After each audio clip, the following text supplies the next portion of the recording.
Olá, sexto ano, tudo bem com vocês? Bom, hoje nós vamos estar começando, tá? O capítulo 1, terceiro bimestre, livro 3, aonde nós vamos estar falando sobre atmosferas e climas. Nós já conversamos sobre isso na nossa primeira aula, quando a gente foi falar sobre a questão ambiental, sobre a interferência do ser humano no meio ambiente, e demos uma pincelada sobre as questões do clima e da atmosfera, que a gente sabe que a ação humana, né, ela acaba interferindo no clima e na atmosfera. Por que na atmosfera? Bom, a gente sabe que a atmosfera é uma camada gasosa que envolve e protege a Terra. Uma vez que o ser humano vem poluindo o meio ambiente, essa atmosfera ela vai ficando com buracos dentro dela, né? No que ela protege e envolve a Terra, é como se ela fosse uma peneira que fosse filtrar a radiação solar. Porque se uma vez que essa radiação solar batesse direto na superfície terrestre, não haveria condições de vida na Terra, né? Então, essa peneiração, ela é feita através da atmosfera. Ela envolve e protege a Terra dos raios ultravioletas. E essa questão humana, essa poluição ao meio ambiente, a perfuração nessa camada vai alterar o clima de uma região. E aí nós vamos ver no decorrer da explicação. Então, basicamente, vocês têm que saber que a atmosfera é a camada gasosa que envolve e protege a Terra. E essa camada, né, essa atmosfera, ela é dividida em camadas. São elas atmosfera, exosfera, termosfera, mesosfera, estratosfera e troposfera. É um nome bem difícil, né? Bem feio, mas essas são as camadas da Terra. E aí, essas camadas da Terra, cada uma delas tem as suas características, tá, particulares. Vamos acompanhar a leitura na página 365, no qual tem um esquema, né, da superfície terrestre. E aí nós temos troposfera, estratosfera, mesosfera, termosfera e exosfera. Na página 366 tem um exercício que vocês deverão relacionar cada camada da atmosfera com as suas características diferentes. Eu vou ler a alternativa e dizer a qual camada eu estou me referindo. Aí vocês já podem até fazer o exercício da página 366 do livro de vocês. A primeira diz assim: camada com temperaturas que podem atingir a 1000 graus Celsius, no qual também ocorrem as auroras polares. Eu estou me referindo à termosfera. Cadê? Aqui, ó. Termosfera. Então, será a alternativa C. Segunda alternativa, onde se localiza a camada de ozônio? Ela está localizada na estratosfera. Alternativa E. Terceira alternativa, a camada mais extensa no qual se localizam os satélites artificiais. Eu estou me referindo à exosfera. Logo, vocês vão colocar a letra B. Quarta camada, camada no qual ocorrem os fenômenos atmosféricos e que apresentam características necessárias à existência dos seres vivos. Eu estou me referindo à troposfera, letra F. Quinta camada, camada gasosa que envolve e protege a Terra, atmosfera. E a última, camada com aproximadamente 40 km de espessura, no qual ocorre a desintegração dos meteoros. Eu estou falando da mesosfera. Então, no livro de vocês, quando vocês forem fazer a relação das camadas da Terra, vai ficar C, E, B, F, A e D. E aí, como eu falei para vocês, essa interferência na atmosfera vai influenciar no clima de uma determinada região. Na página 366 está assim, ó, tempos versus clima. Vocês têm que ter em mente que tempo é uma coisa e clima é outra, tá? São fenômenos totalmente distintos, estão interligados, mas são fenômenos distintos.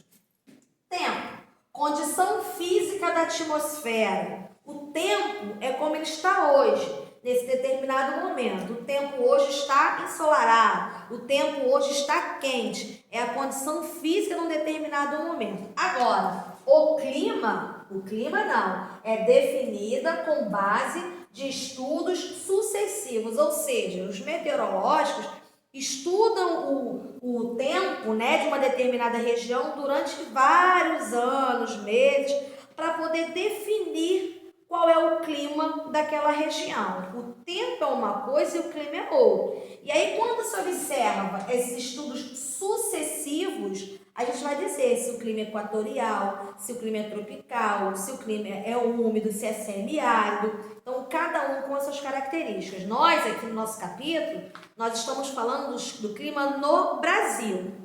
E aí, eu pulo para a página 381 para a gente ver quais são os climas do Brasil, tá? Depois desses estudos sucessivos que foi feito em nosso território para definir o clima, quais são os tipos de climas existentes no nosso Brasil.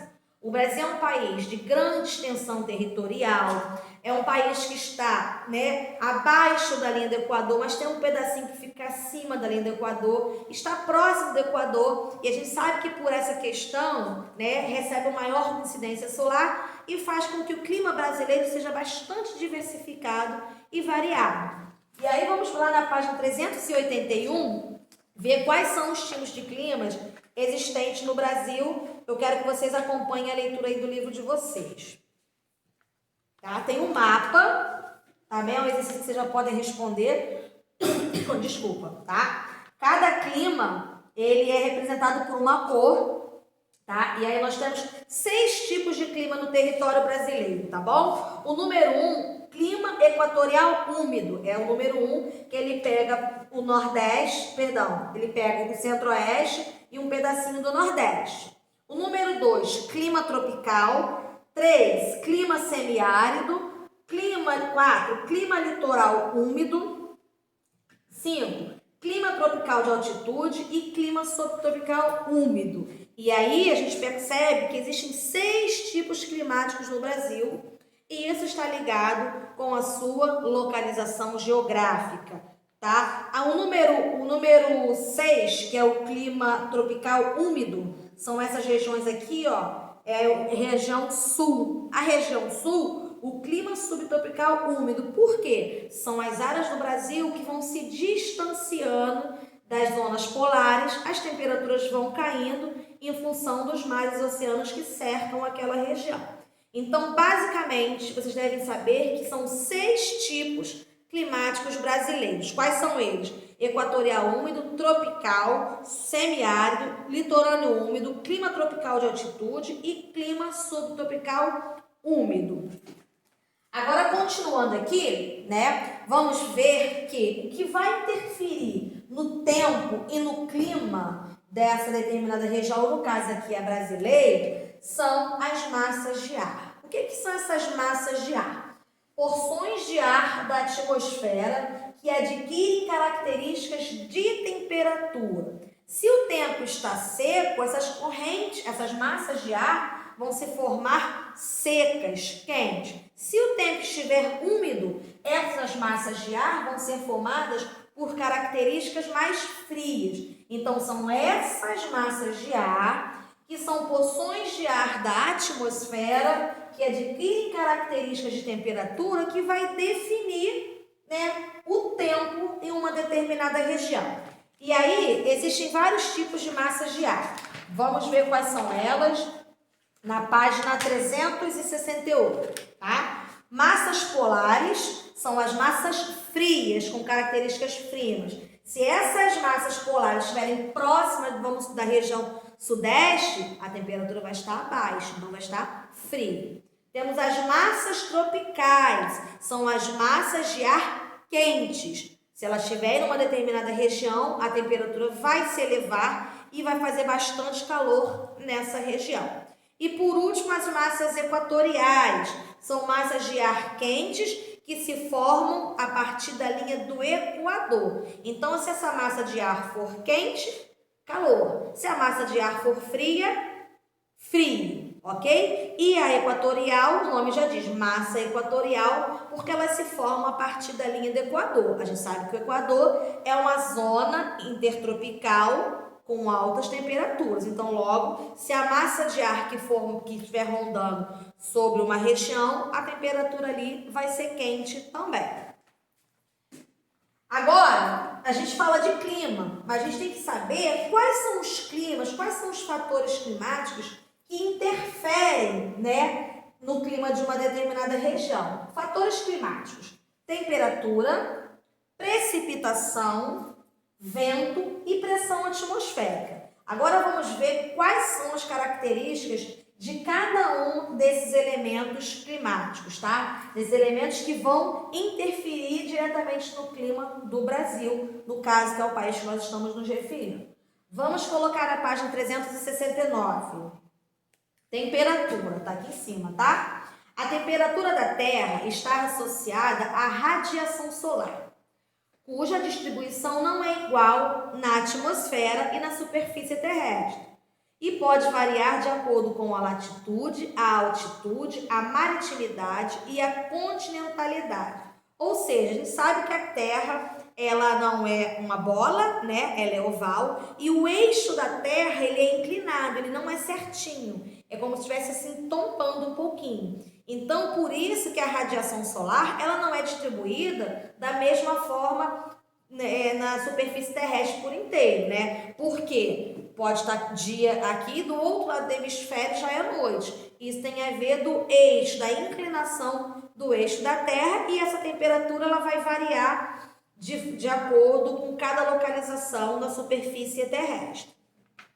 Agora na página 370, precipitação, ou que nós chamamos também de chuva. Diz assim: por precipitação, compreende-se o processo pelo qual a água, na forma de vapor contido na atmosfera terrestre, retorna à superfície em forma de chuva, neve, granizo, geada ou neblina. Ou seja, esse vapor contido na atmosfera, ele vai se juntando e vai criando peso, tá? Uma vez que cria-se esse peso, ele cai em forma de chuva. Então, precipitação é a mesma coisa que chuva. E na página 372, nós vamos falar sobre a pressão atmosférica. A pressão atmosférica é o peso da camada de ar que se encontra em um ponto qualquer da superfície terrestre. A pressão atmosférica pode variar com a altitude, a latitude e a temperatura, né? Quanto maior for a altitude, menor temperatura terá. Quanto menor for a altitude, menor essa temperatura será. Tá? Então, basicamente, para a gente entender o capítulo 1, são esses conceitos que eu coloquei para vocês. O que é a atmosfera, quais são as camadas da Terra, a diferença entre tempo e clima, quais são os tipos de massa de ar que vão interferir no clima de uma determinada região, quais são os fatores climáticos e quais são os climas do Brasil. Deem uma lida no livro de vocês, já vou fazer a videoconferência explicando sobre esse capítulo e vou fazer exercício junto com vocês também, tá bom? Um beijo, até a próxima e façam o exercício do capítulo 1, que eu vou corrigir na próxima videoconferência, tá ok? Tchauzinho, meus amores!